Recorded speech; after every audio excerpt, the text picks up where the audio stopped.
Muy bien. La idea de la clase de hoy es hacer un repaso de todo el tema de árboles de decisión. Vamos a tratar de hacer un repaso rápido por la parte teórica y también un repaso rápido por la parte práctica, de modo de que, bueno, que vayan surgiendo las dudas, consultas y las vayamos resolviendo a medida que vamos avanzando. Voy a compartir.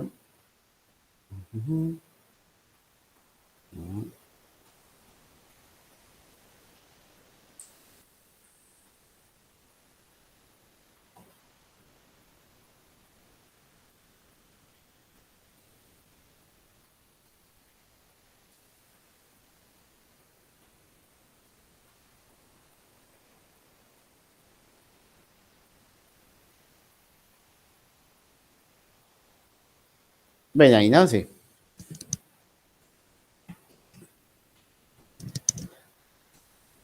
Bueno, ¿qué es un árbol de decisión? Un árbol de decisión es algo como lo que están viendo en la pantalla, donde es un árbol donde en cada nodo se consulta por el valor de algún atributo que tenga nuestros datos y en base al valor de ese atributo, el dato va como viajando por el árbol hasta llegar a una hoja donde la hoja indica de qué clase es ese nodo, ese dato, perdón, y en algunos casos con cierta probabilidad que ese dato pertenezca a esa clase, ¿no? Entonces, por ejemplo, acá tenemos un árbol de decisión donde el nodo raíz consulta por el atributo que si hizo la guía o no hizo la guía, ¿no? El alumno hizo la guía o no lo hizo la guía, entonces si es sí, si hizo la guía, la predicción es aprobado con una probabilidad del 80%. Si es no, en ese caso tiene que revisar y consultar otro atributo de los datos, que es la asistencia de clases, y ahí se te da un umbral en el 70%.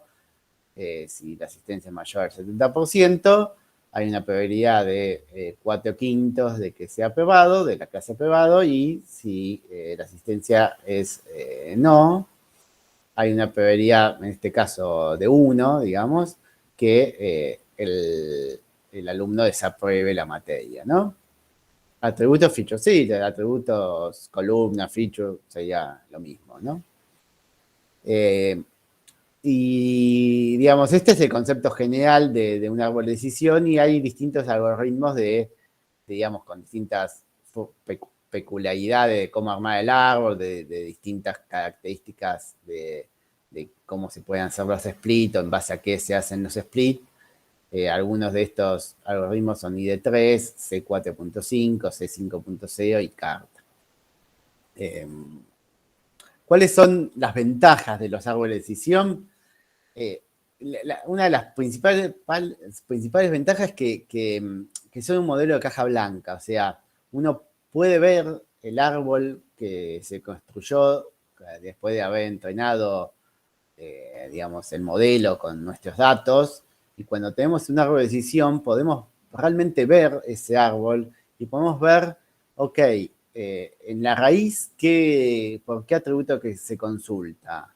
Ok, después, ¿qué pasa? Si tiene este valor el atributo, ¿qué pasa en esta rama?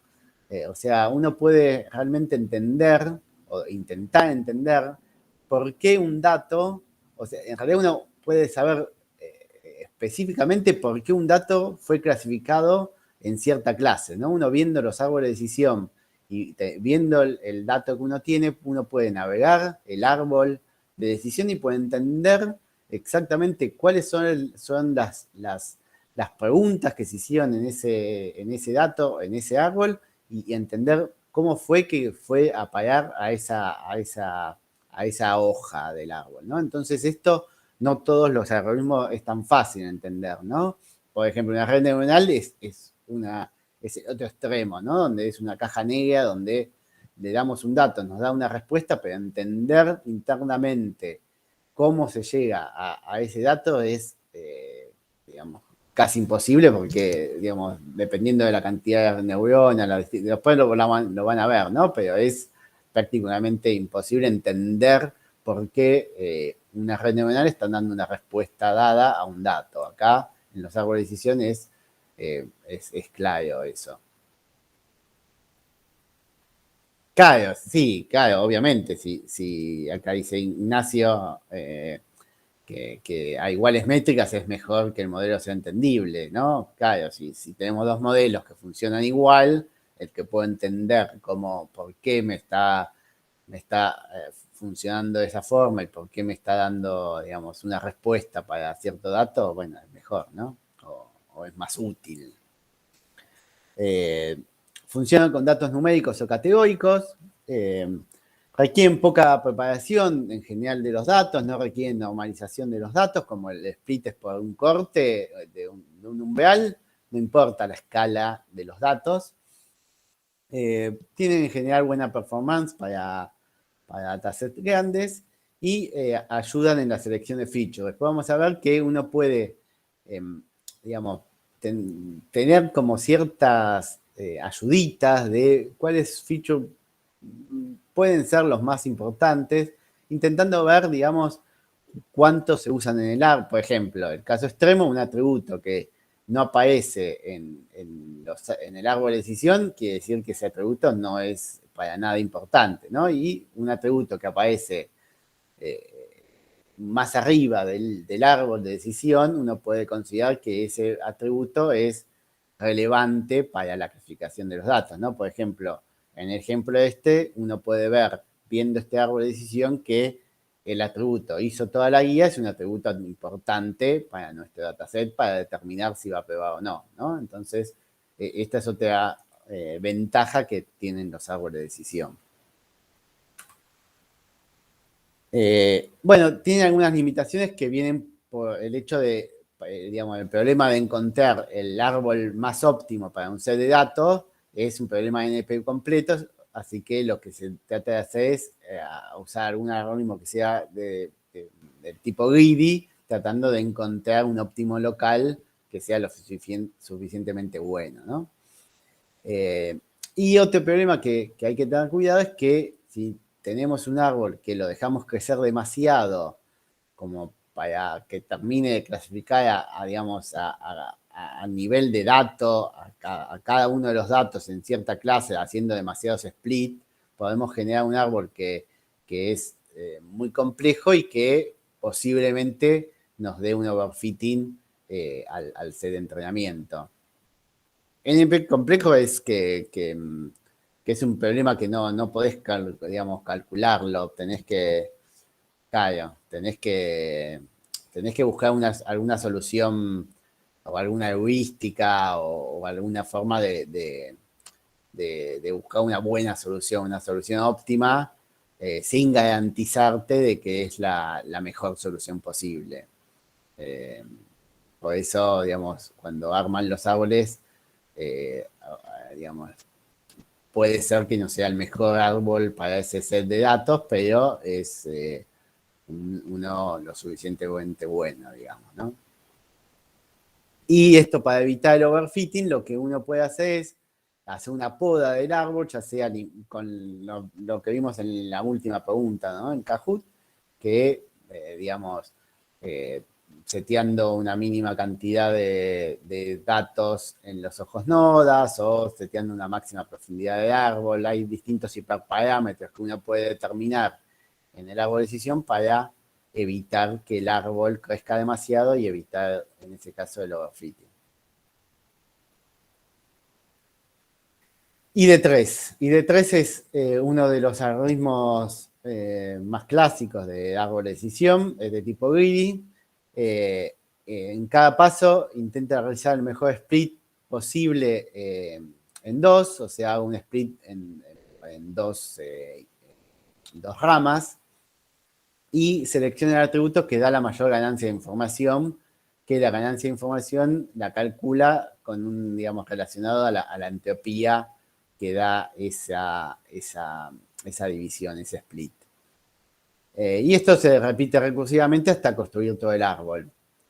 Los features deben ser categóricos. El ID3, que es el algoritmo más simple, funciona únicamente con atributos categóricos, que bueno, digamos, en cada nodo va a estar consultando por uno de los atributos, el que genere, el atributo que el split genere la mayor ganancia de información, para hacer la consulta en ese atributo si las ramas estarán dadas por si el valor de ese atributo toma cierto valor o no, o toma otro distinto, ¿no?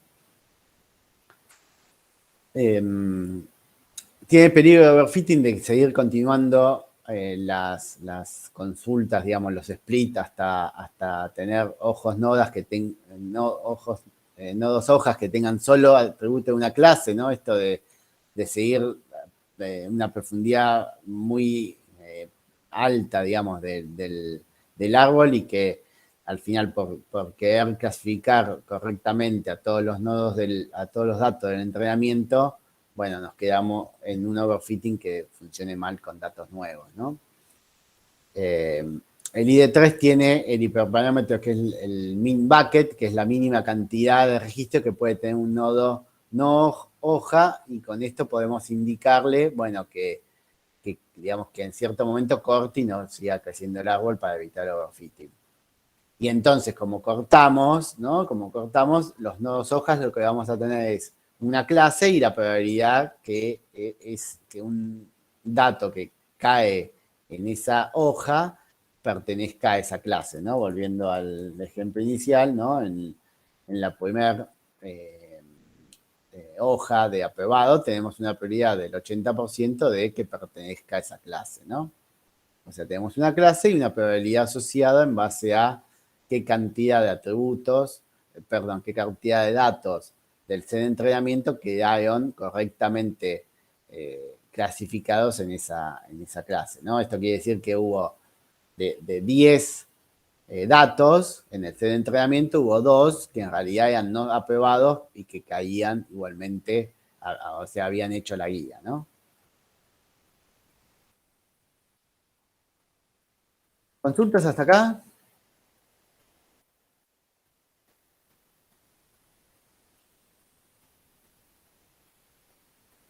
Después, digamos, ahí van mejorando los algoritmos de árbol de decisión. Está el C4.5, que es un sucesor de ID3, que acepta atributos numéricos y lo que hace es buscar el valor que mejor, que dé la mayor ganancia de información en el corte de los datos. Acepta datos faltantes que lo asigna a los datos. ¿Cómo repetir esa última parte que acepta atributos numéricos y? ¿Cómo? Que si podría repetir, acepta atributos numéricos y hace bla, bla, bla, bla. Claro, para funcionar con atributos numéricos, lo que hace C4.5 es, como digamos, tenemos un número, no sé, tenemos 10 datos que tienen 10 números distintos, lo que hace es buscar en todos los posibles cortes que tenemos en estos 10 valores, o sea, me paro después de un valor, me paro después de 2 valores, me paro después de 3 valores, y ahí tengo un posible corte, digamos, si acá tengo el valor 10 y acá tengo el valor 15, un posible corte sería menor o igual a 10, ¿no? Y eso me determina un corte para ese atributo que es numérico. Entonces, lo que va a hacer para definir, bueno, en dónde tengo que cortar, qué umbral tengo que usar para hacer la división de este dato, lo va a probar con todos los posibles valores, va a calcular la ganancia de información para cada uno de los cortes y va a hacer el corte por el umbral que tenga la mayor ganancia de información. Hay ejemplos, ¿no? En el video de esto había un ejemplo, creo. Eso es, ¿se entiende? Perfecto. Bien. Los atributos pueden tener un peso que uno le puede asignar como para... No es demasiado relevante. Y tiene incluir una poda del árbol para evitar el overfitting. CART es también digamos, una mejora que digamos, se utiliza mucho cuando uno note árboles de decisión que internamente hacen árboles CART, por ejemplo, scikit-learn usa una versión optimizada de CAR, y lo que hace es utilizar la medida Gini de impureza para determinar split. Lo que usábamos en IDE3, que era la ganancia de información, acá usa la medida Gini para determinar por qué atributo se realiza el split. Y, digamos, Gini está en base a la probabilidad de clasificar mal un dato utilizando los valores para ese atributo y la distribución de probabilidades que tiene el target para ese atributo que estamos, ¿no? En base a eso se calcula esta medida Gini y se determina el corte. C4.5 usa el mismo método de calcular la entropía de cada corte, sí, que el IDE3. Usa la ganancia de información.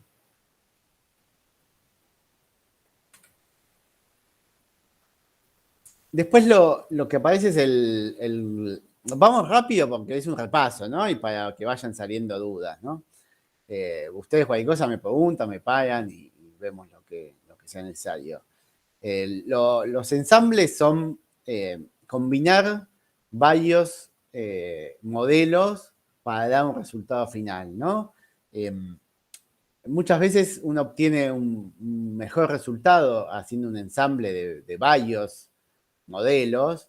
Ahora, a veces eso no quiere decir que uno sea lo que vaya a utilizar en la práctica, ¿no? Porque si para mejorar, no sé, un 1% nuestro modelo, la precisión de nuestro modelo en un 1%, en vez de un modelo solo, necesito 10 modelos, bueno, ahí hay que evaluar cuántos recursos más necesito para estos 10 modelos, si ese 1% de mejora vale la pena, o digamos, lo que gano con ese 1% mejor de precisión, vale la pena tener, digamos, mucha más complejidad, muchos más gastos de recursos. Entonces, para una competencia de Machine Learning, y seguramente sí, porque puede ser la diferencia entre ganar o no ganar, pero ahora en la práctica hay que ver si, digamos, cuántos modelos uno ensambla y cuánto van mejorando y la complejidad que agrega eso, ¿no? Entonces, los ensambles en general generan mejores resultados, ahora en la práctica hay que evaluar si esa complejidad adicional vale la pena o no. Una de las opciones para combinar, digamos, para hacer ensamble es utilizando bagging. El bagging es utilizar el mismo clasificador, el mismo regresor, o sea, el mismo algoritmo, el mismo modelo, pero utilizarlo n veces, utilizando cada vez un bootstrap de los datos. ¿Qué es un bootstrap? Es tomar una muestra al azar con reemplazo del mismo tamaño del set de entrenamiento. O sea, yo me voy a estar entrenando cada uno de estos n modelos con un conjunto de un set de entrenamiento que tiene el mismo tamaño en todos los casos, que es el tamaño del set de entrenamiento, pero que como voy tomando al azar con reemplazo, o sea, que saco un registro y para, digamos, para sacar el siguiente lo vuelvo a poner en la bolsa y lo puedo sacar de vuelta. Entonces, ¿qué pasa? Va a haber algunos registros que en cada una de estas muestras al azar estén más de una vez y algunos registros que no aparezcan, que no estén en este set de entrenamiento, ¿no? Entonces, ¿qué pasa? Lo que hago es evitar el overfitting también, ¿no? Porque, digamos, ninguno de los modelos va a ver todos los datos del set de entrenamiento. Y como cada modelo no, o sea, tiene un set de entrenamiento distinto, va a armar un modelo ajustado a esos datos, ¿no? Entonces, hago n de estos modelos con n muestras al azar y luego el resultado final lo doy haciendo algún tipo de promedio o después vamos a ver ciertas opciones entre estos n modelos que construí en base a cada uno de los boosters.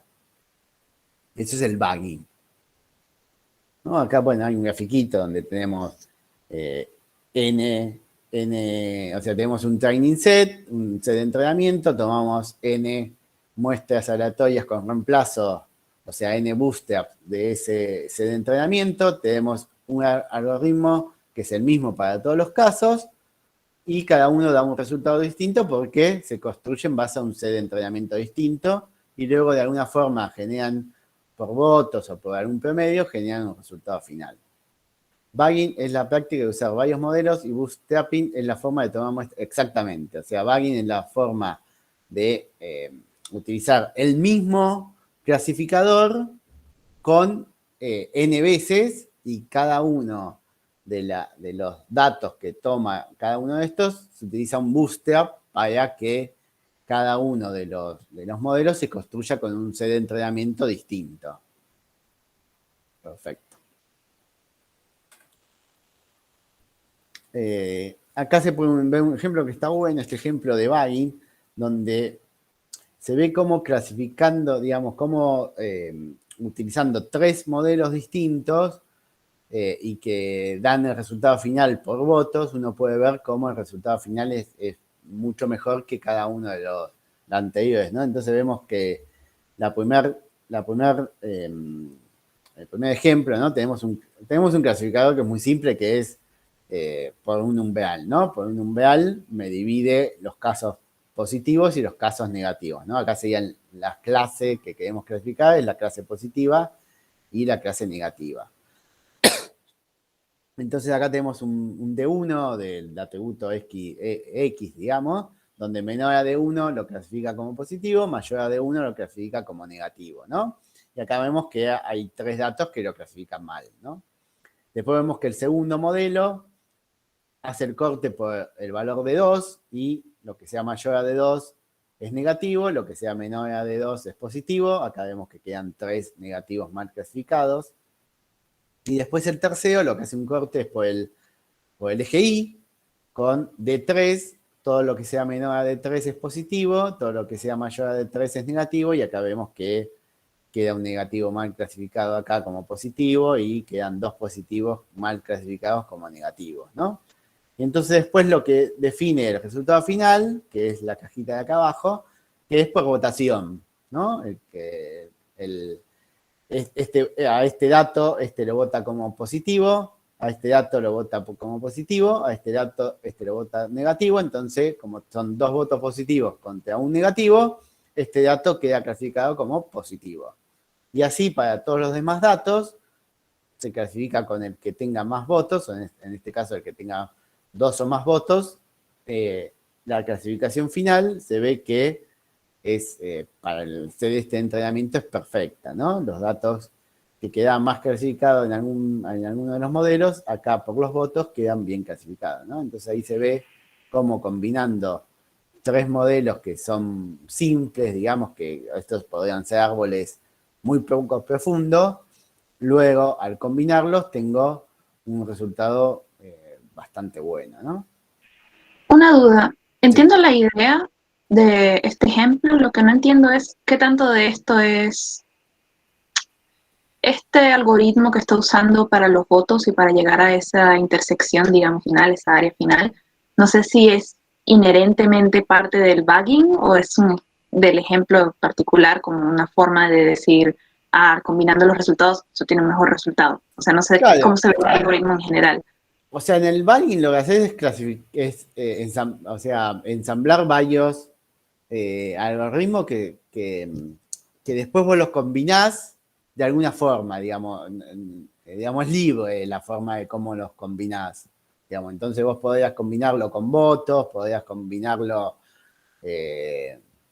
no sé, con promedios, podrías combinarlo con, digamos, usando otro, que es blending, digamos, usando otro modelo que determine cómo combinarlos, digamos, vos tenés después varias opciones de cómo combinar los resultados de cada uno. En este caso son votos, pero, digamos, podrías tener otras opciones. ¿Se entiende? Claro, la forma de unirlo es abierta. El punto es el primero hacer el bootstrapping y luego hacer la unión. Exactamente, exactamente. O sea, en el... Bueno, para. O sea, en el... No, me fui para cualquier lado. O sea, cuando hacemos bagging, lo que tenemos es que es el mismo clasificador, digamos. O sea, está el concepto de ensamble general, ¿no? En el concepto de ensamble general podemos, digamos, ensamblar cualquier tipo de algoritmo, digamos. Podemos ensamblar un árbol de decisión con una red neuronal, con lo que venga, ¿no? Y de alguna forma combinamos y tenemos el resultado final. Después tenemos el caso particular de un ensamble que sería el bagging, ¿no? El bagging es, en vez de utilizar distintos tipos de algoritmos para lo que queramos hacer, lo que hacemos es utilizar el mismo, exactamente el mismo. Si usamos, no sé, un ID3, por dar un ejemplo de lo que vimos recién, usamos un ID3 para cada uno de estos clasificadores, si estamos clasificando, ¿no? Pero la diferencia de cada uno es que va a utilizar un bootstrap de los datos, o sea que va a tener un conjunto distinto del set de entrenamiento. ¿Saben? Y después lo podemos promediar o generar votos, esa parte podemos hacer, digamos, la variante que queramos, ¿no? ¿Sí? ¿Sí, María? Sí, todo perfecto. Buenísimo. Entonces, bueno, alguna de las ventajas de debugging es que disminuye la posibilidad de overfitting, como no ve a todos los datos del set de entrenamiento, ¿no? Cada clasificador no ve todos los datos de entrenamiento, entonces, por el simple hecho de no verlos, ya de alguna forma estás evitando overfitear a todo el set de entrenamiento. Y los registros estos que quedan afuera del bootstrap los puedo utilizar para ver cuán bien funcionó cada uno de los modelos, ¿no? Como puedo utilizarlo como un set de test del mismo bootstrap, ¿no? Y chequear con esos datos cómo funciona cada uno de estos modelos, ¿no? Ese es el bootstrap. Después, el otro gran abanico, digamos, de árboles de decisión y cómo combinarlos es el boosting. El boosting es tener, digamos, un algoritmo simple que no va a clasificar, digamos, en el booster teníamos que el mismo algoritmo clasificaba cada uno de los datos del set de entrenamiento, ¿no? Y daba su respuesta, bien o mal, después se combinaba para tratar de hacer algo mejor, pero daba su respuesta. En el boosting vamos a tener un algoritmo que me da un resultado, pero ese resultado que me da no tiene, digamos, la pretensión de ser un resultado final, sino que la pretensión es que es un resultado que me acerca más al resultado final, ¿no? Entonces, lo que voy a hacer es que luego de este resultado voy a aplicar otro algoritmo que me va a tratar de acercar un poquito más al resultado anterior, al resultado esperado, digamos, al resultado final. Digamos, se genera un nuevo árbol para decir lo que se produjo mal en el anterior. Es como que el árbol siguiente intenta corregir lo que el anterior no logró dar en su resultado. Y, digamos, como cada uno de estos árboles de boosting no intentan clasificar o dar el valor final, son árboles que en general son más simples, menos profundos que los que hago con bagging, simplemente porque no busco, digamos, la perfección de clasificar bien un dato, sino que busco acercarme un poquito. Entonces, cada uno de estos árboles que voy a tener en un boosting son árboles simples, menos profundos que los de booster que sí clasifican el dato, ¿no? Y esto se puede ver acá con un ejemplo que es, tengo un dato, digamos, unos registros muy recortados como para entender el concepto, que en este caso tendríamos, cada registro tiene los años y tengo el salario que sería el target a predecir, ¿no? Sería un problema de regresión. Entonces, digamos, tengo la edad y tengo el salario para cada registro, entonces digamos, un ejemplo de boosting podría ser que simplemente el resultado del primer árbol es 134 para todos, que es el promedio del salario de todos los datos, ¿no? Calcula el promedio de todo, entonces para todos los valores me da 134 el primer árbol, ¿no? Es, digamos, evidentemente muy malo, pero es el primer paso a tratar de llegar a un resultado. Entonces, luego para armar el siguiente árbol, lo que va a hacer es tratar de predecir el error que tuvo el primer árbol, ¿no? Entonces, el error que tuvo el primer árbol es este I menos F0, ¿no? F0 es el resultado que dio el primer árbol para todos los datos, en este caso 134 para todos, y después tengo el error que cometió ese árbol para cada uno de los registros, ¿no? Que es el valor real, que sí, menos el valor predecido, ¿no? Entonces acá tenemos el error para el primer árbol, ¿no? Entonces tenemos los datos, ¿no? Entonces tenemos los datos.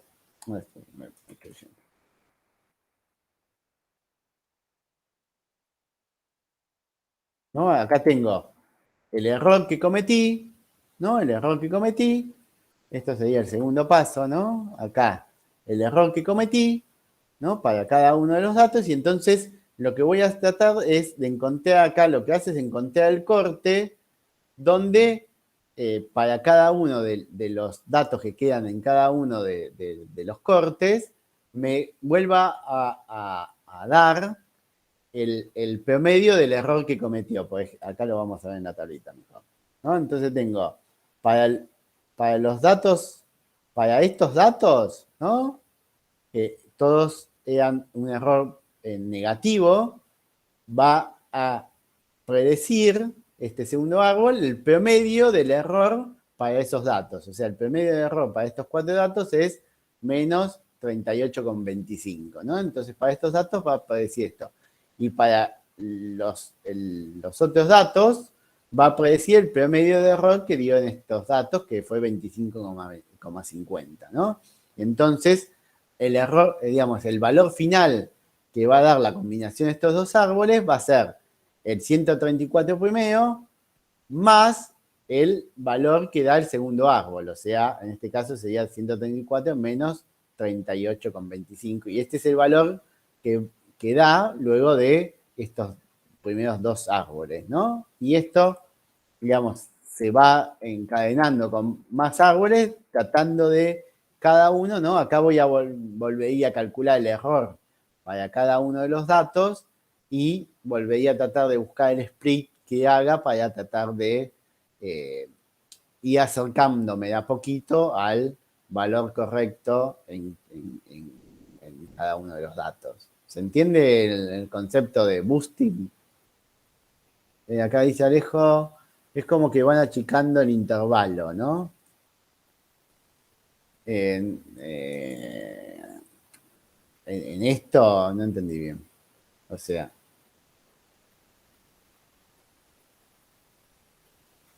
menos ser claro, o sea, se van acercando de a poco al resultado final, digamos, teniendo en cuenta todos los árboles que uno va procesando, ¿no? El dato.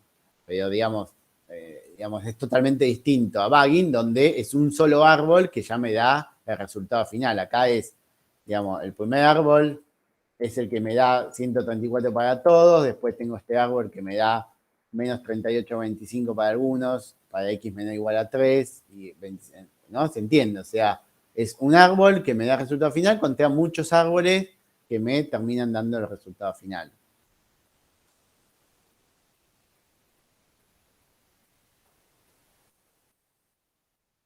¿Dudas hasta acá?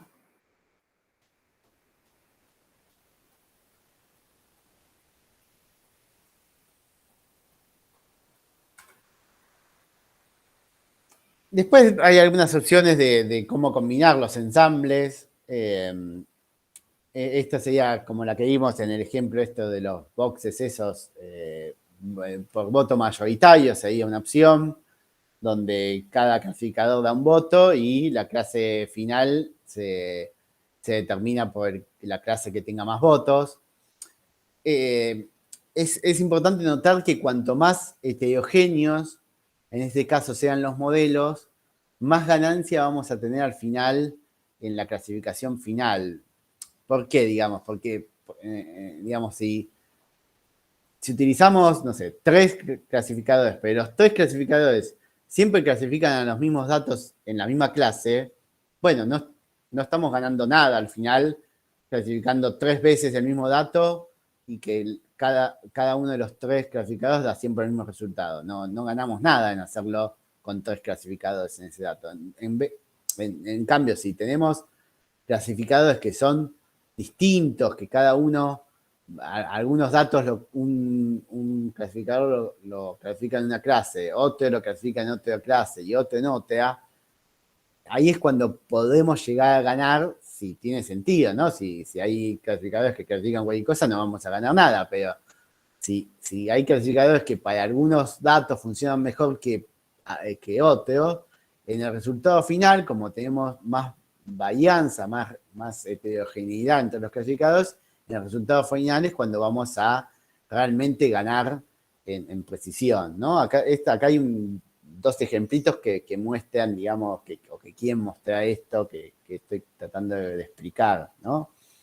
Tenemos acá son los resultados de 3 clasificadores, ¿no? Donde cada uno de los clasificadores tenía el 80% de precisión, 80% y 70% de precisión, y como son bastante parecidos, porque en general daban, digamos, acá es clase 1 o 0, digamos, de cada uno de los datos, ¿no? Cada una de estas filas es un dato y la clase es 0, 1, como, digamos, como son muy parecidos los 3, el resultado final es un 80% porque combinamos 3 parecidos, el resultado no ganamos demasiado, ¿no?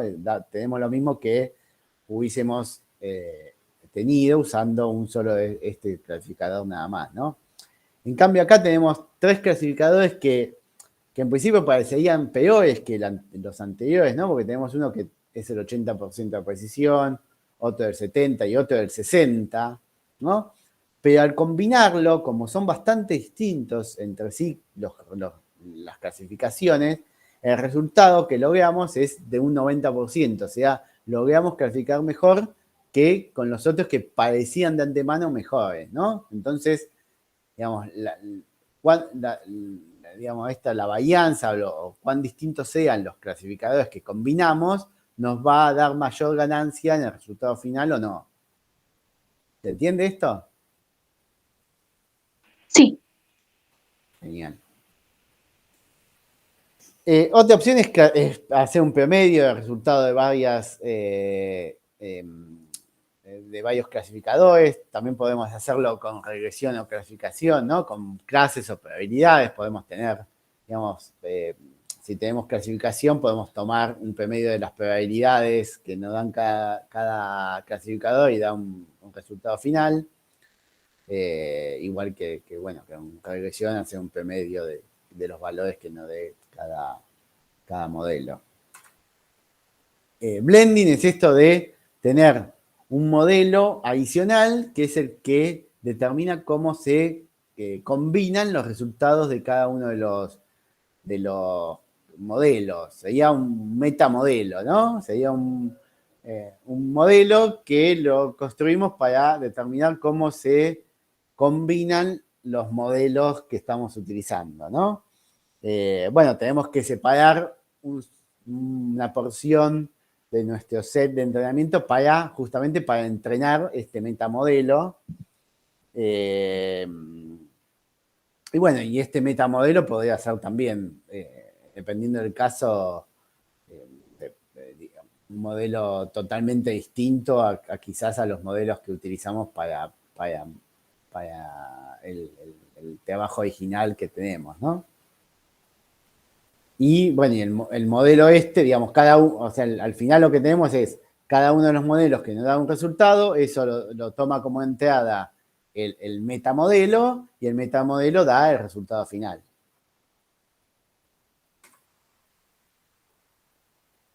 Ahora lo que vamos a ver es algunos algoritmos de árbol de decisión específicos que utilizan algunas de las técnicas que vimos hasta ahora. El primero es Random Forest, que es un bagging de árboles de decisión. Digamos, lo que hace es construye n árboles de decisión y cada árbol lo hace utilizando un bootstrap del set de entrenamiento y además utiliza solo un subconjunto de los atributos de los datos, ¿no? O sea que no solo toma un bootstrap de los datos, sino que selecciona al azar cierta cantidad de atributos de todos los que tengamos, ¿no? Entonces acá vemos n árboles de nuestro Random Forest, donde tenemos 5 datos y el primer árbol no tomó el dato 3 y utilizó únicamente el atributo A y B, no utilizó el atributo C. El segundo árbol, bueno, en este caso vio todos los datos, pero no utilizó el atributo B. El árbol 3 también utilizó todos los datos, pero no el atributo A. Y el árbol N no tiene ni el dato 2 ni el dato 5 y no utiliza el atributo B, ¿no? Entonces, esto, como tienen distintos sets de entrenamiento y como tiene también distintos atributos, cada árbol va a ser distinto, ¿no? Entonces, luego lo que hace es combinar el resultado de cada uno de estos árboles. Bueno, tiene varios hiperparámetros el Random Forest. Digamos, los más importantes son la cantidad de árboles que queremos crear, ¿no? Digamos, en general, cuanto más árboles va a ser mejor, pero hay un momento donde, digamos, se va a hacer más lento y no vamos a estar ganando nada o casi nada. ¿Puede ser que tenga una rama de más el gráfico S con 2 atributos? Sí, puede serlo, sí. No, el dibujito no es muy representativo, sí. La cantidad de atributos por árbol, o sea, la cantidad de atributos que toma cada uno de los árboles va a depender de nuestro set de entrenamiento, cuántos atributos tengamos nosotros, ¿no? O sea, y ahí, digamos, es quizás más crítico porque no es cuanto más atributos sea mejor, ¿no? Porque la idea es darle diversidad en los árboles, entonces cuántos atributos por cada árbol en Random Forest hay que seleccionar ese parámetro es a prueba y error, ¿no? Haciendo, digamos, un research y probando con los registros que quedaron afuera del booster, viendo a ver cuál es el hiperparámetro, la cantidad de atributos por árbol que mejor funciona para ese set de entrenamiento, ¿no? ¿Dudas de Random Forest?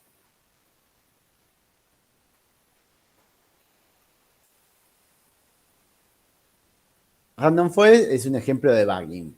Y después tenemos XGBoost, que es un ejemplo de boosting de árbol de decisión. Digamos, uno lo puede pensar, acá hay digamos, un ejemplito de juguete como para entender un poco, ¿no? Acá tenemos distintas personas que tienen ciertos atributos como la edad, como el género, como la ocupación, y la variable a predecir es si a la persona le gustan los juegos de computadora, ¿no? Entonces, este sería un primer árbol de XGBoost donde arma, digamos, la raíz, consulta por la edad, si la edad es menor a 15, pregunta si por el género, si es masculino o femenino. Si es masculino, le da un score a esa hoja de +2, ¿no? Y si es femenino, le da un score de +0,1, ¿no? Y si la edad era mayor a 15, llega a un nodo hoja donde el score es -1, ¿no? Y entonces, luego arma otro arbolito que, en este caso, consulta por el atributo que es si usa la computadora todos los días, ¿no? Y entonces, si es positiva la respuesta, suma 0,9 y si es negativa, resta 0,9, ¿no?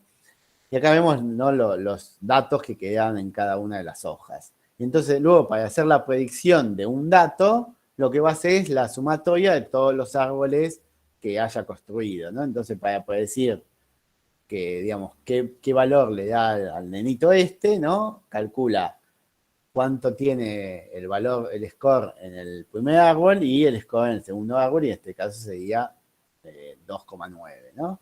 Y para el abuelito sería el score en el primer árbol menos 1, menos o más el score en el segundo árbol, que es menos 0,9, ¿no? Y entonces en este caso el valor para el abuelito sería menos 1,9, ¿no? Este es el concepto de boosting de ir con los árboles y acercándome más al resultado final.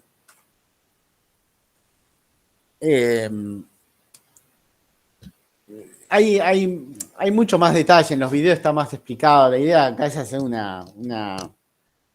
digamos, una revisión general, ¿no? Lo que va a intentar hacer, digamos, el XGBoost, digamos, tiene la particularidad que funciona únicamente con valores numéricos, ¿no? No permite atributos categóricos.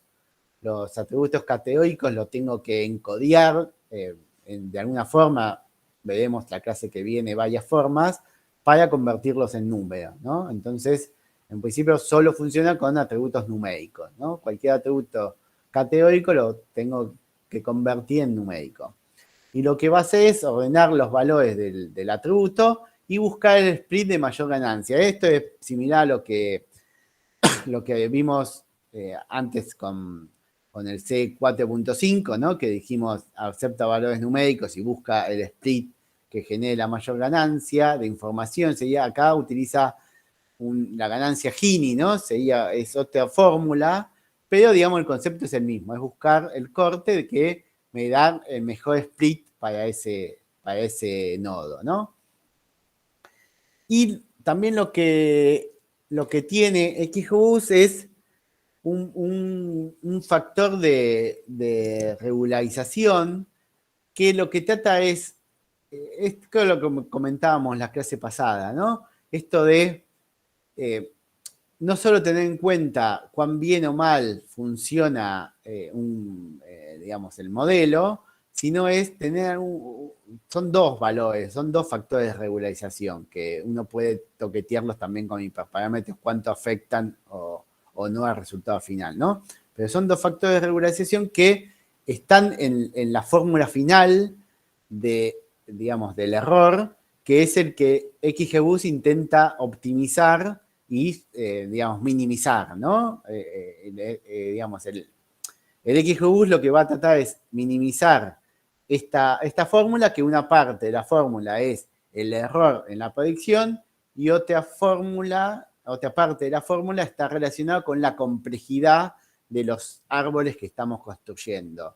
De modo de conseguir que el modelo prediga bien, pero con un modelo que sea lo suficientemente, o sea, que sea solo lo complejo, solo lo necesario, ¿no? No tener un modelo demasiado complejo, sino que tener el modelo lo suficientemente complejo para predecir bien a los datos, ¿no? Y entonces, de esta forma tratar de evitar el overfitting y que funcionen mejor con datos nuevos. Y luego están, digamos, CatBoost y LargeGBM, que son muy similares a XGBoost, con algunas mejoras, ¿no? Mejoras en optimización del uso de memoria, de la velocidad, permitir entrenar en paralelo para ganar tiempo cuando lo estamos entrenando, permiten variables categóricas que, digamos, simplemente lo que hacen internamente es utilizar un encoding por defecto para esos valores numéricos, valores categóricos, lo encodean y después aplican un algoritmo de XGBoost que solo funciona con valores numéricos, ¿no? Entonces, en algunos casos, ese encoding para el atributo va a estar bien y para otro es mejor que nosotros le hagamos un encoding distinto que al final funcione mejor, ¿no? Pero, digamos, como primera aproximación, nosotros tenemos un set de datos donde tiene atributos categóricos, atributos numéricos. bueno, podemos utilizar un CatBoost y la IGBM como primer acercamiento sin necesidad de estar encodiando las variables categóricas y por lo menos tenemos un baseline inicial rápido sin tener que encodiar esas variables, ¿no? Después puede ser que, digamos, encodiemos algunas variables categóricas de otra forma distinta y logremos mejores resultados y sigamos utilizando CatBoost o LightGBM o pasemos a utilizar XGBoost porque modificando algunos hiperparámetros nos funcione mejor XGBoost. Esta parte definitivamente no estaba en la... Sí, ¿seguro? ¿No estaba en los videos al final? Sí, tiene que estar. ¿El resto? ¿Qué dicen? ¿No estaba XGBoost, perdón, CatBoost y LightGBM en los videos? ¿Sí? Oh, estaba seguro que estaba incluido esto. Bueno, haré un video con esta partecita. En realidad es mínima porque, digamos, bueno, sí, se puede hablar un poquito, pero la base es XGBoost con estas mejoras, digamos, no es mucho más, no hay mucho más secreto. Después, si uno ve también los hiperparámetros son parecidos, digamos, es un XGBoost mejorado para, más que nada para poder utilizarlo más rápido, digamos, lo que intentan hacer con CatBoost y LightGBM es que cualquiera pueda utilizar XGBoost, que si no es necesario encodiar los datos y ahí es como uno necesita tener un poquito más de, saber un poquito más, y también de temas de velocidad que para hacer datos grandes, las mejoras de velocidad pueden ser notables. Devuelvan en el punto de Kahoot. Bueno, estaban todos en la misma situación, ¿no? Perdón, igual pensé que estaba. Estaba casi seguro que estaba. Bueno, este sería el repaso de la parte teórica. Ahora la idea es hacer un repaso también de la parte de las notebooks que estaban en los videos también, pero también veloz como para que surjan dudas. ¿Dudas hasta acá?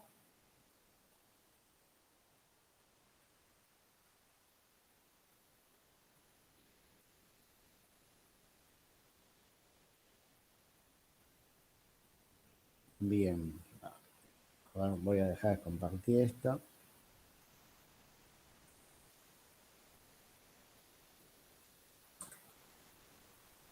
Y voy a compartir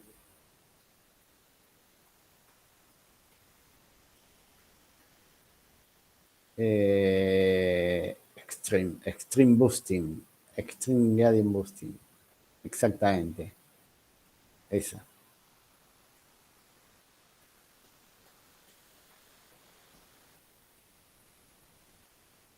Mami, Sí. ¿cómo va? ¿Qué tal? Nada, quería decir que cuando querés hacer una regresión numérica con un árbol de decisión, no splitea por entropía porque la entropía es con probabilidades. Y, o sea, eso no está aclarado en el video, pero lo hace viendo el desvío y tratando de disminuir el desvío. Entonces, si vos con una variable categórica vos spliteás para un lado y el desvío disminuye, significa que estás arrimando más al valor que querés predecir. Buen comentario, Cayo.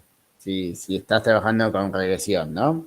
Por si alguno tenía la duda, porque sí, los árboles de decisión pueden hacer una regresión numérica, pero en ningún momento en los videos lo explicamos, pues se nos pasó y nada.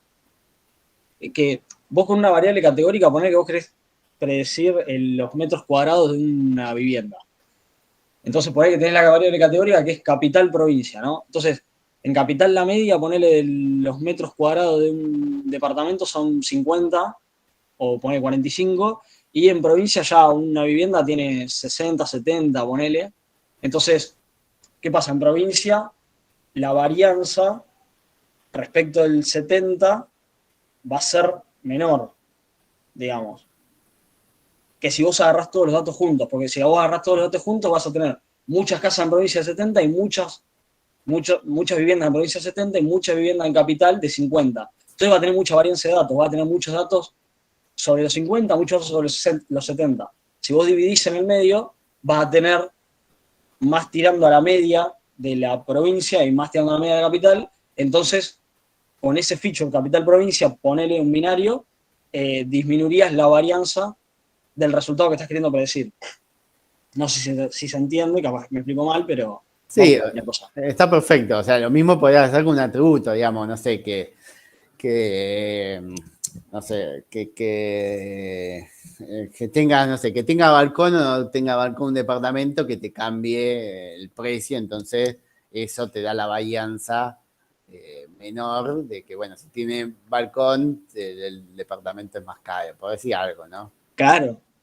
Si vos no tenés en cuenta ese feature para splitear, digamos, vas a estar metiendo en la misma hoja a los que tienen balcón y los que no. Y los que tienen balcón suelen ser más caros que los que no. Claro. Entonces es esa la manera de calcular la importancia del feature. Va por ahí, pero era eso nada más que quería decir. Gracias. Bien. Acá tenemos el notebook este que está en los videos en la parte práctica.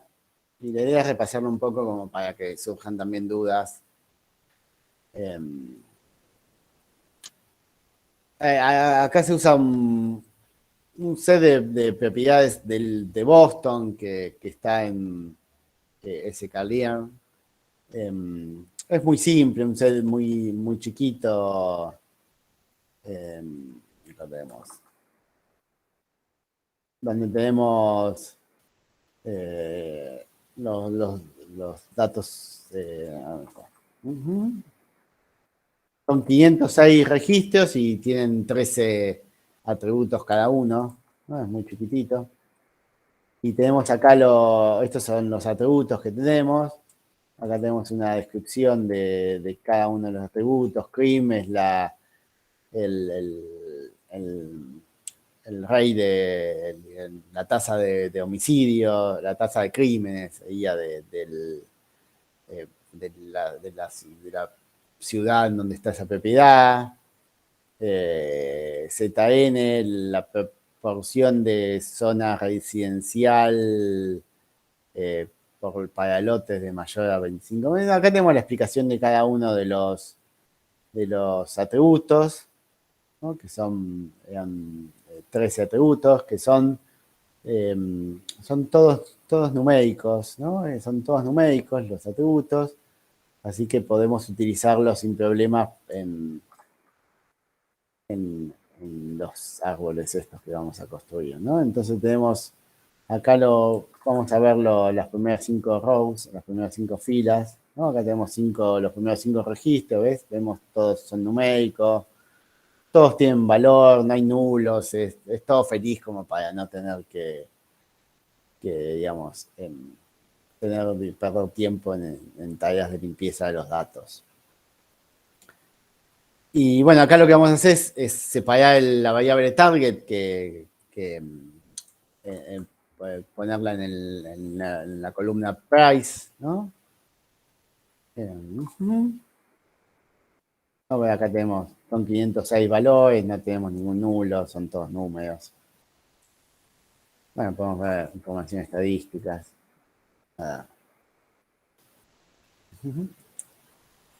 Esto es lo que también hicieron la clase pasada con Jean, ¿no? Es separar de los datos, separamos los atributos y el target, ¿no? Acá tendríamos en X, tendríamos todos los atributos y en Y tenemos el target, que en este caso es el precio que queremos predecir de cada una de las propiedades, de cada uno de los registros. Acá no tenían fecha los registros, las propiedades se supone que son del mismo periodo, así que no hay fecha, así que no tenemos que tener en cuenta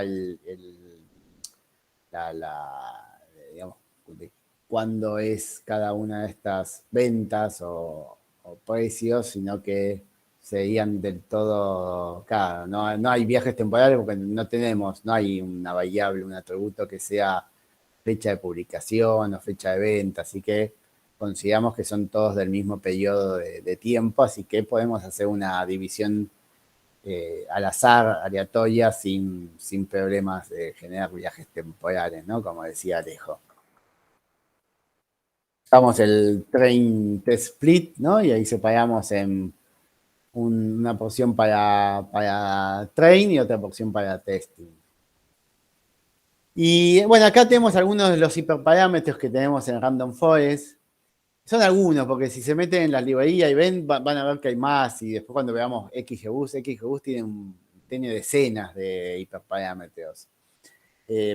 Random Forest tenemos, bueno, este es el más importante, es la cantidad de árboles a construir en Estimator. El valor por defecto es 100. Max Depth es la máxima profundidad de cada uno de los árboles. Min Sample Split es la cantidad mínima de datos requeridos para splitear un nodo interno, o sea, si tenemos menos de esa cantidad de datos, no va a ser un split en ese nodo. La mínima cantidad de datos en un nodo hoja, esto sería el Min Sample Left. Todos estos modelos son de Scikit-Learn, sí. Luego tenemos el max feature, que es la cantidad de feature a considerar cuando se busca el mejor split, o sea, este sería la cantidad de atributos que utiliza cada uno de los árboles, ¿no? Por defecto es n, o sea que, pero repite, digamos, los atributos, ¿no? No sé dónde sacar. Bueno, acá, como en este caso es un caso de regresión, no de clasificador, o sea, tenemos el Random Forest Classifier y tenemos el Random Forest Regressor, ¿no? En este caso, como es un caso de regresión, lo que vamos a crear es un modelo del Random Forest Regressor. Y bueno, en este caso le pasamos esta variable Random States para poder correr varias veces nuestros ejemplos y que siempre nos dé el mismo resultado, ¿no? Porque si podemos partir de distintas semillas, digamos, de estas aleatorias y tener distintos resultados para hacer, digamos, el resultado determinístico, lo vamos a correr siempre con el mismo valor. Luego hacemos el fit, el entrenamiento, dado el X de entrenamiento y el Y de entrenamiento. Generamos las predicciones para el X de test. Y acá lo que vamos a calcular, entre todas las medidas de error, acá calculamos directamente el promedio de los errores al cuadrado, ¿no? El mean square error.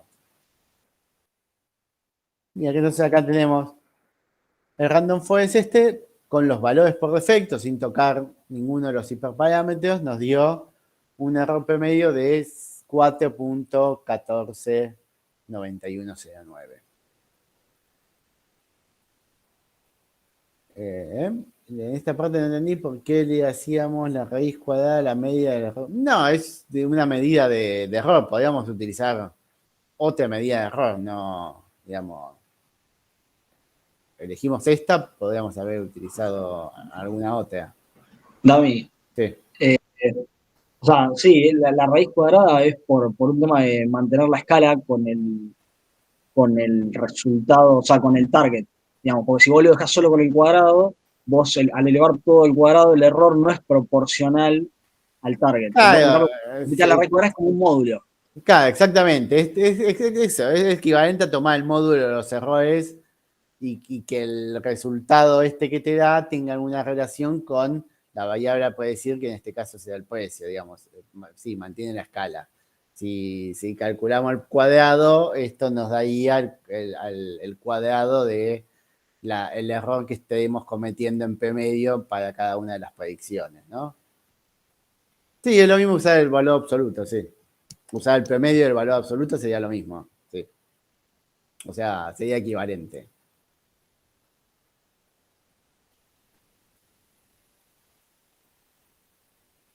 Y acá esto lo que hablábamos de que uno puede, de alguna forma, intentar entender un poco la importancia de la feature en base a cuán utilizadas son las features en los árboles. Es relativo esto, digamos, no quiere decir que esto, digamos, sea de la verdad absoluta, pero bueno, es una pista, digamos, una información que tenemos adicional cuando utilizamos árboles de decisión, en este caso Random Forest. Entonces acá lo que vemos es la importancia de esta que nos permite calcular directamente el modelo de Random Forest con este feature importance, que es, digamos, está basado en cuántas veces se utiliza el atributo en los distintos árboles, ¿no? Entonces acá podemos ver, bueno, el atributo este RM, que vamos a ver qué era. RM, ¿qué era? RM. El promedio, el promedio de las habitaciones, la cantidad de habitaciones. O sea, parecería que la cantidad de habitaciones es importante para el precio de una propiedad, ¿no? Tiene sentido. Y a ver, este LSStat, a ver qué es. LSStat es porcentaje de estatus, porcentaje, el porcentaje de la población de estatus bajo, ¿no? Como sería una medida del barrio, ¿no? Cuán cayo es el barrio o no, ¿no? Creo yo. Me parecería que esos dos atributos serían los más relevantes para estos árboles que se armó acá. Y bueno, después uno empieza a jugar con los hiperparámetros, ¿no? Uno puede decir, bueno, ¿qué pasa si en vez de tomar el valor por defecto de 100 árboles, tomo solo 5 árboles, ¿no? Y calculo, hago las mismas predicciones y calculo el error, ¿no? Acá me dio 3,94, o sea, teníamos 4 y algo, ¿no? O sea que me dio menor, ¿no? Uno puede decir, bueno, quizás tenía algunos overfit de anterior, hice árboles menos complejos y me dio bien, hay que ver, ¿no? Es para este caso. Acá puedo hacer con 5 árboles, ¿no? El estimator en 5, y vamos a tener en cuenta solo 10, ¿no? Teníamos, creo que eran 13, vamos a hacer que en cada árbol haya 3 que queden afuera, ¿no? Aleatoriamente. Vamos a ver qué pasa. 371, un poquito mejor, ¿no? O sea, vemos que ¿no? Cada vez que restringimos un poquito más, nos está dando mejor. Puede ser, pasó esto, pero podría pasar algo distinto, ¿no? Son cosas que hay que probar. Acá dejamos 5 árboles, pero limitamos la profundidad de cada árbol. Árboles muy, muy cortitos, de solo 2 niveles de profundidad, ¿no? A ver qué pasa. 5,79. Bueno, acá parecería que le cortamos demasiado, ¿no? Podemos probar a ver qué pasa con 3, ¿verdad? 3 mejoró. 3 mejoró bastante. A ver, 4. Mejora también. 5.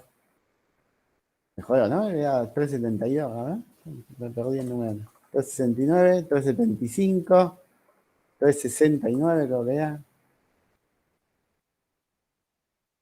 Ahí ya empieza a subir de vuelta, parece, ¿no? Con 5 árboles, parecería que en 5 es el mejor valor, ¿no? Sube un poquito, ¿no? Ya teníamos 5, 3,69, ¿no? Parecería, usando 5 árboles nada más. A ver, vamos a ver qué pasa con 10 árboles. Fue peor, corrí la siguiente. Fue peor con 10. A ver qué pasa con 4. 82. 6. 83. O sea, parecería que 5 y 5 es una buena combinación, ¿no? Tocando únicamente estos dos hiperparámetros, ¿no? Habría que ver qué pasa con otros. Y acá lo que hicimos es graficar de vuelta las importancias para este árbol que armamos acá, ¿no? Parecería de vuelta, aparecen estos dos atributos también como importantes. Lo que podemos hacer también, que es muy interesante, ¿no? Acá tenemos, como armamos con 5 árboles, tenemos los 5 árboles. Los 5 árboles que armó el Random Forest los tenemos acá, cada uno de estos árboles, ¿no? Y acá tomamos el primer árbol, ¿no? El primer árbol y podemos verlo, el primer árbol. Esta es la parte interesante también de los árboles de decisión. ¿Dónde está? Acá estamos, bueno, acá no estamos viendo las importancias para este primer árbol. Pero acá lo que podemos ver es ver el árbol y ver por qué atributos, bueno, no se ve mucho, ¿no? A ver si puedo agrandar esto. ¿No?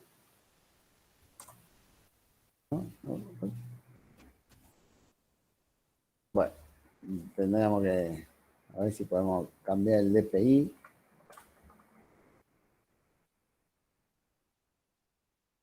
No, para el otro lado.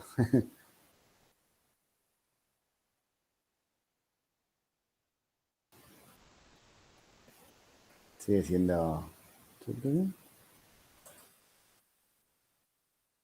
Ahí subir el DPI y guardar la imagen, me parece que si no, no lo vas a poder ver. No lo estoy viendo, a ver si lo hago en Instagram.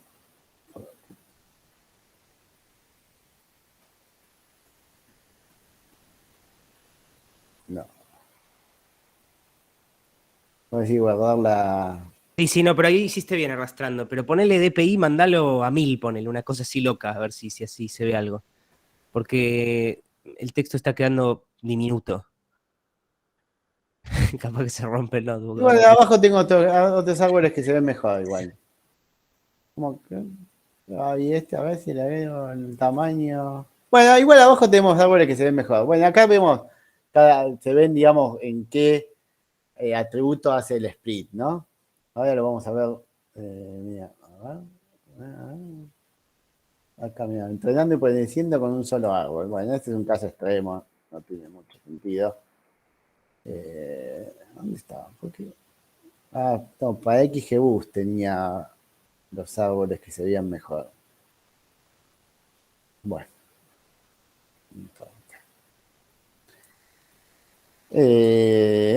Acá tenemos, a ver si este árbol, si es más chiquito, se ve mejor.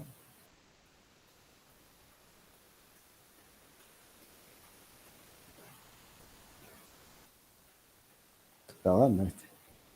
¿Qué pasó?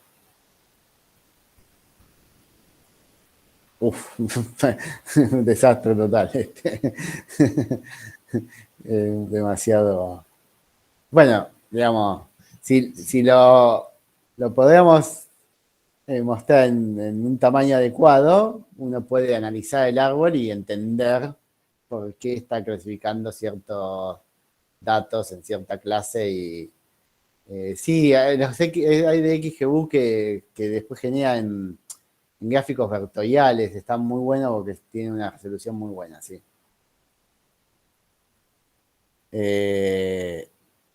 Bueno, acá hay otros.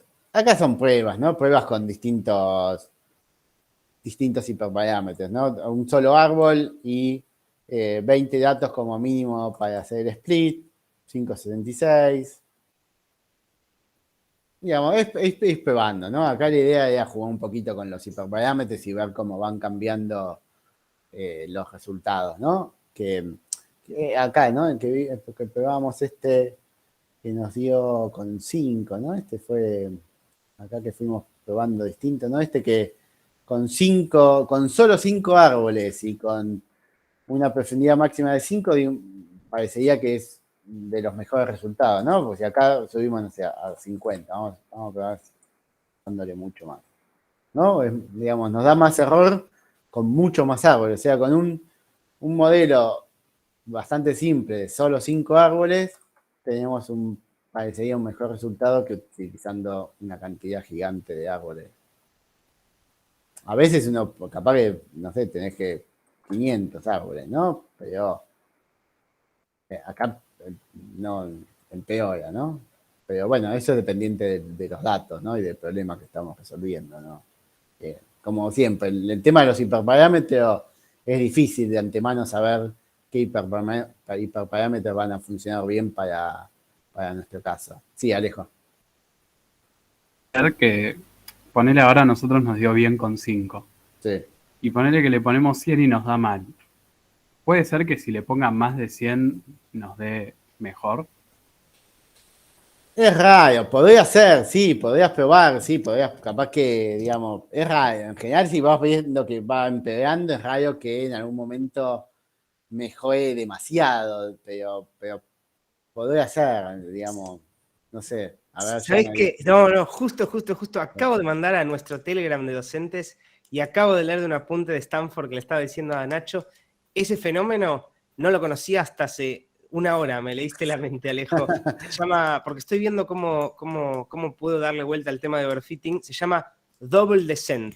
Pero justo, mira, me diste Está pie. bien, es otro óptimo local, digamos, uno como que encuentre a otro óptimo que está en algún otro lado, digamos, ¿no? Claro, o sea, es como que viene la curva del bias variance trade-off y si te vas para este lado que parece que empeora el modelo, en un momento empieza a mejorar en algunos casos, al parecer, especialmente en deep learning, que es como algo nuevo que se está viendo.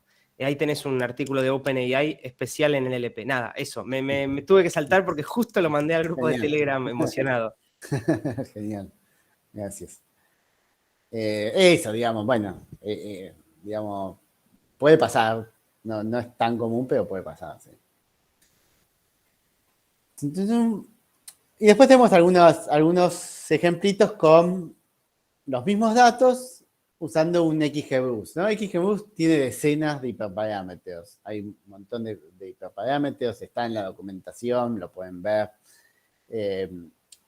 Algunos de los más importantes son la tasa de aprendizaje, la máxima profundidad de cada uno de los árboles, el porcentaje de muestras usadas para cada árbol, el porcentaje de las features usadas para cada árbol, la cantidad de árboles a construir, la función de reutilizar, y están los parámetros estos de regularización, que es esto los que miden la complejidad del modelo, que tenemos al menos 3 parámetros, gamma, alfa y lambda, para manejar, digamos, esto que es como más finito, ¿no? La tasa de aprendizaje es, digamos, cuánto va variando de una iteración a la otra, ¿no? Digamos, si tenés tasa de aprendizaje muy alta, vas digamos, a llegar más rápido, digamos, a converger, pero posiblemente te pierdas en algún, digamos, algún, digamos, óptimo local que no es el mejor, y entonces si vos vas haciendo más de a poquito, digamos, cada iteración y vas ajustando más de a poquito, tengas más, o sea, tardes más, pero al final llegues a un óptimo que es mejor, digamos, ¿no? Claro, también puede pasar que si te pones muy alto te empezás a bailar y nunca llegás a un óptimo local. Sí, también puede pasar eso.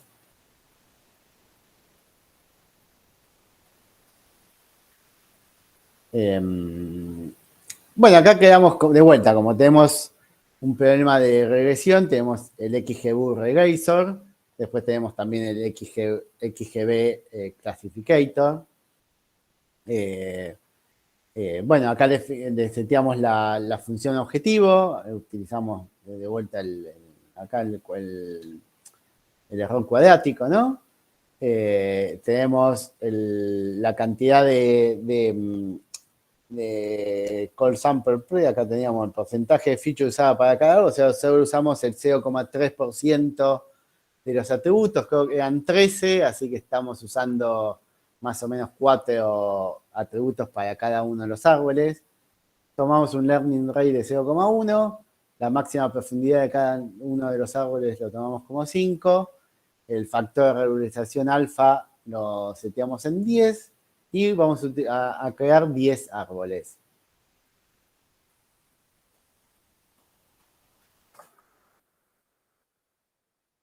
¿No? Ahí tenemos el modelo y lo entrenamos con los mismos datos que antes y ahora los usamos para predecir con predict.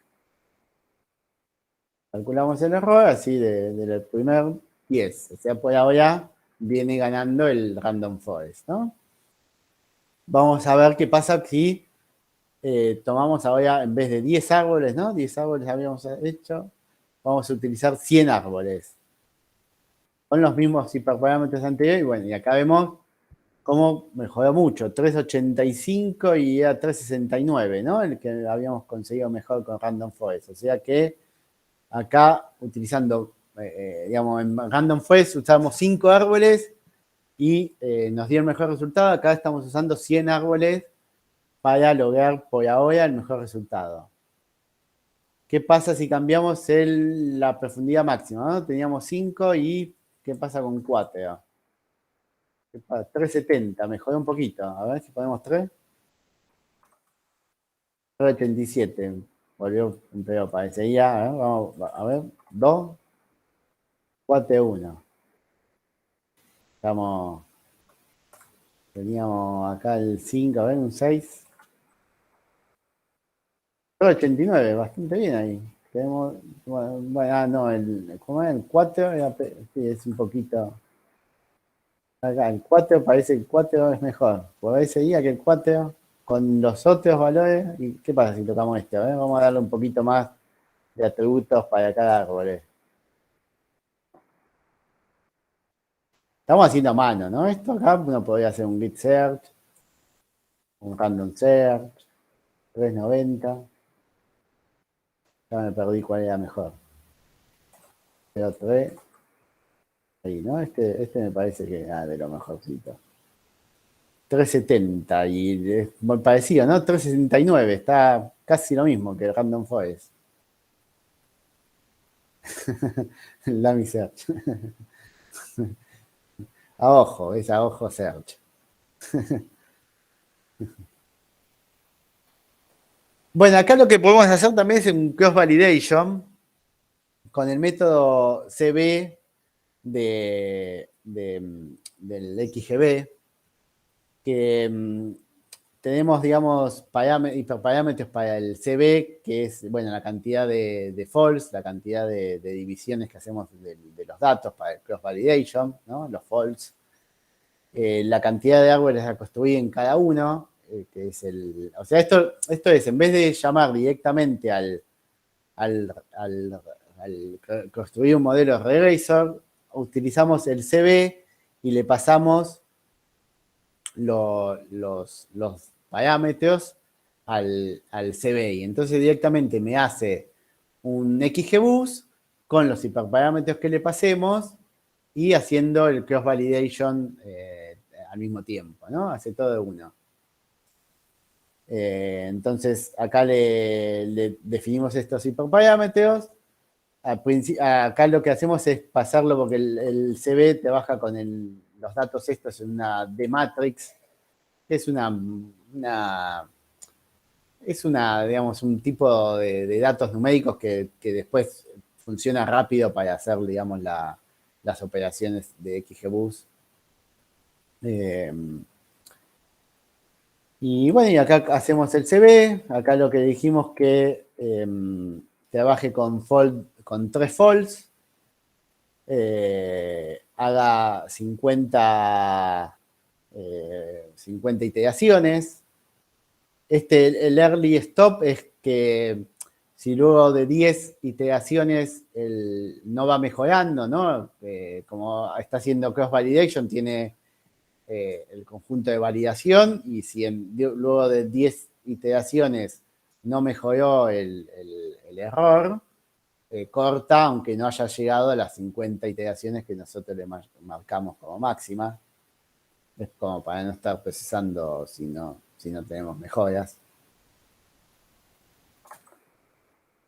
¿No? Y acá podemos ver de cada una de las iteraciones cómo va mejorando el error en train, el error de test, ¿no? Vamos viendo cómo va mejorando en cada una de las iteraciones, y en el último dato tenemos el error final, ¿no? Acá tenemos el 397, que sería un poquito peor al que lo veamos de 370, ¿no? Y acá está la parte de los árboles. Bueno, volviendo a esto, ¿no? Con el CB podemos hacer directamente cross validation con XGBoost sin hacerlo por afuera, digamos, el cross validation. Ya lo hacemos todo de una. Esta piola. Y acá vamos a ver los árboles de XGBoost, que este no se ve tan lindo. El que se ve lindo, bueno, se ve bastante bien, pero el que se ve muy bien es este. En GraphViz. Bueno, acá vemos. No, acá de vuelta aparece este atributo RM, parecería que es bastante importante, ¿no? Hace el corte con ese atributo, ¿no? Acá se ve muy bien todo el árbol que utilizó acá. Estamos viendo el primero, ¿no? Acá le indico con el plot tree de xgboost.plot tree, le indico qué árbol quiero ver, ¿no? Acá estoy el primero, acá sería el segundo.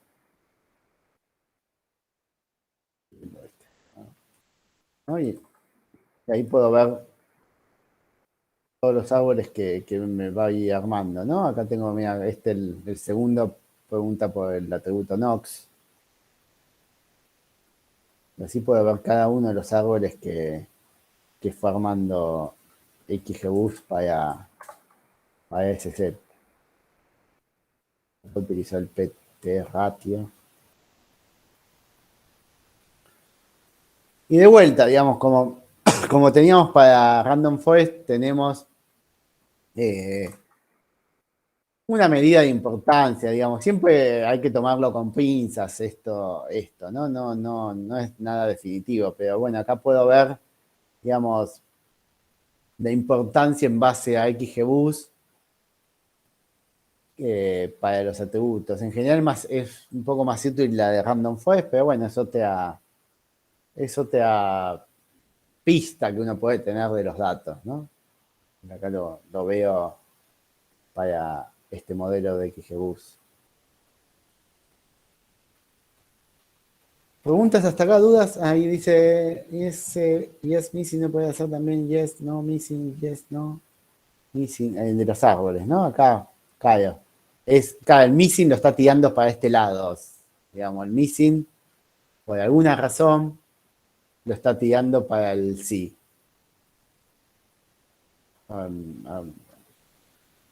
Acá no hay missing igual, o no. Acá no hay missing, acá es irrelevante, claro, bueno, no había ningún dato nulo. Así que sí, lo pone porque lo pone, lo debe poner siempre, que haya o no haya. En el caso de que haya, seguramente puede determinar, digamos, en dónde pone los missing, ¿no? Si en la rama del no o en la rama del sí.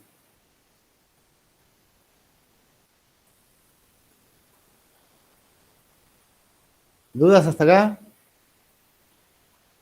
Queda poquito ya.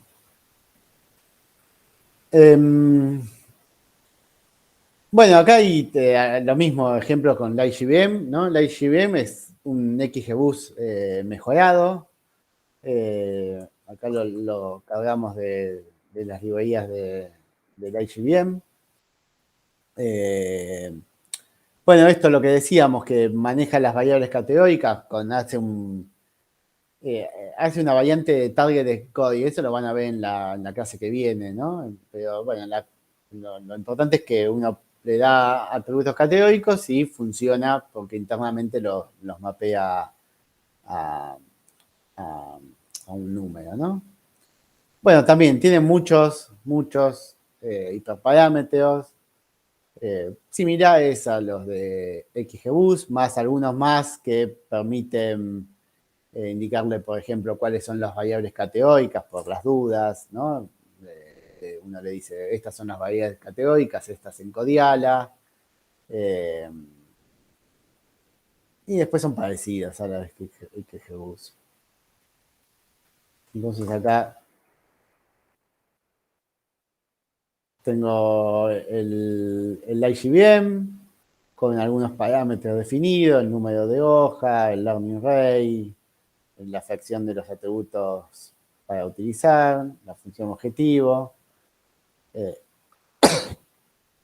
Lo entreno y predigo y tengo que me dio 461 para estos hiperparámetros. Y acá tengo otro, a ver cómo eran. Teníamos Max 5 long rate, a ver. No teníamos max depth acá, teníamos el valor por defecto, que no recuerdo cuál es. Tenemos acá max depth. No hay máxima profundidad por defecto. Le cambiamos el feature, la fracción de los features, o sea que tome menos atributos en cada árbol, y esto me mejoró un poquitito. Pero, digamos, en principio voy a que seguir jugueteando con los hiperparámetros para lograr que sea mejor que XGBoost o Random Foil. Pero seguramente jugando con los hiperparámetros logremos el mismo resultado. Bueno, y acá hay SCATBoost, que también sale de la librería de CatBoost. Es también un XGBoost mejorado para temas de velocidad y más que nada esto de utilizar los features categóricos encodeados directamente. Y CatBoost lo que tiene es esto, con los hiperparámetros por defecto en general funciona bastante bien. No, digamos, como una primera prueba pillándole directamente esto, a ver, vamos a ver qué nos dará. ¿No? Creamos el CatBoost Regresor, lo entrenamos y predecimos y... A ver cuánto nos da. 3.19. Epa, ¿no? Habíamos 3.69, ¿era el mejor? ¿No? Creo que así, sin hacer nada, CatBoost le ganó todo y no hicimos nada. Fue espectacular. ¿No? Nosotros estuvimos probando, hicimos el Lamian Search, hicimos ahí y llegamos a 3.69 con toda la furia, 3.70 en XGBoost y acá le tiramos al CatBoost. No hicimos nada más que el fit, el predict, y tenemos un 3.19, 3.20, bastante espectacular, ¿no? ¿Dudas hasta acá?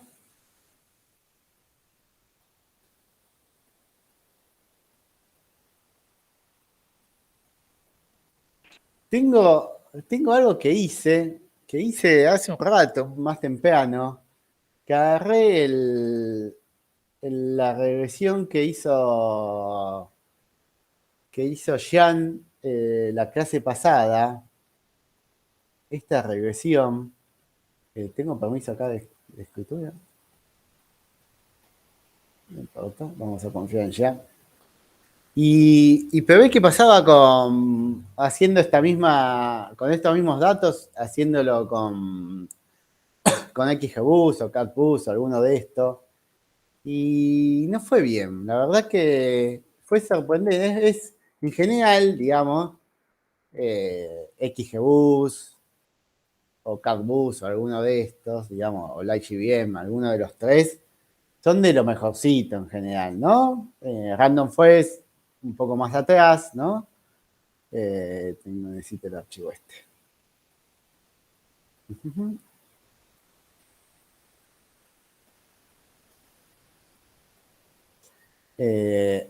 Y este de acá que ya hizo un KNN es bastante llamativo que esté dando igual o mejor que con XGBoost, con CatBoost. Está bien, son muy pocos datos, ¿no?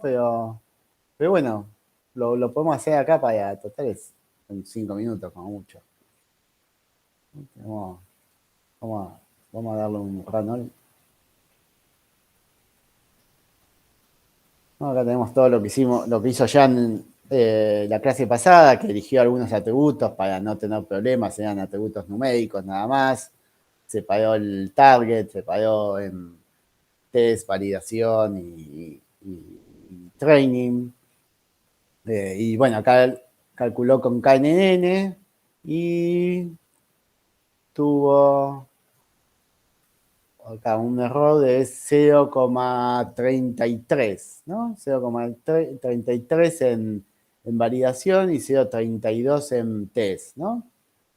Y vamos a ver qué pasa con un CatBoost. Vamos a ver este que dio acá espectacular. Vamos a copiar, vamos a traer esto por acá. instalamos la librería de CatBooks. Importamos.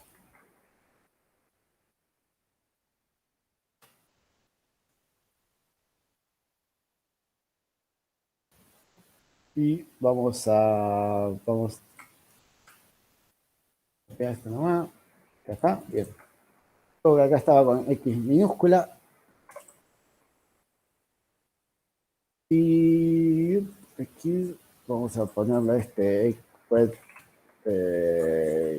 cat en test, porque tenemos y tenemos vale. Vale. ¿No? A ver. A ver cómo nos da esto. Tenemos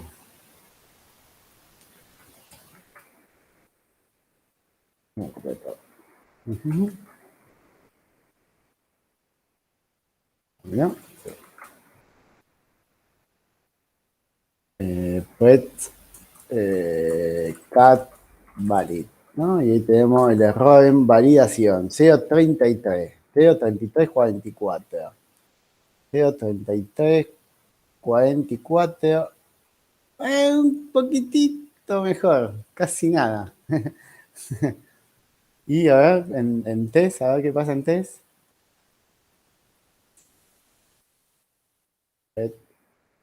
Cat test y acá y test. 031.4, 031.4. Bueno, un poquito mejor. Con CatBoot, así de una, está un poquito mejor. Habría que probar con XGBoost. Yo lo probé, creo que hasta alguno daba un poquito peor, así, sin juguetear tanto. Pero bueno, en este caso el KNN fue bastante bien, ¿no? Llamativamente. No, no es lo normal, ¿no? Que CatBoost ande casi tan bien como KNN, ¿no? O sea, lo común, lo normal no es que KNN ande casi tan bien como CatBooks, ¿no? Bueno, acá en realidad hay algo que, esto, ¿no? La parte de transformar sería totalmente innecesario, pero tampoco debería joder nada, ¿no? La parte de cambiar la escala que molestaba para KNN, la escala distinta de los datos, pero para los árboles, ¿no? Es irrelevante cambiar la escala porque como hace un split es exactamente lo mismo. Bueno, creo que estamos. ¿Dudas, consultas?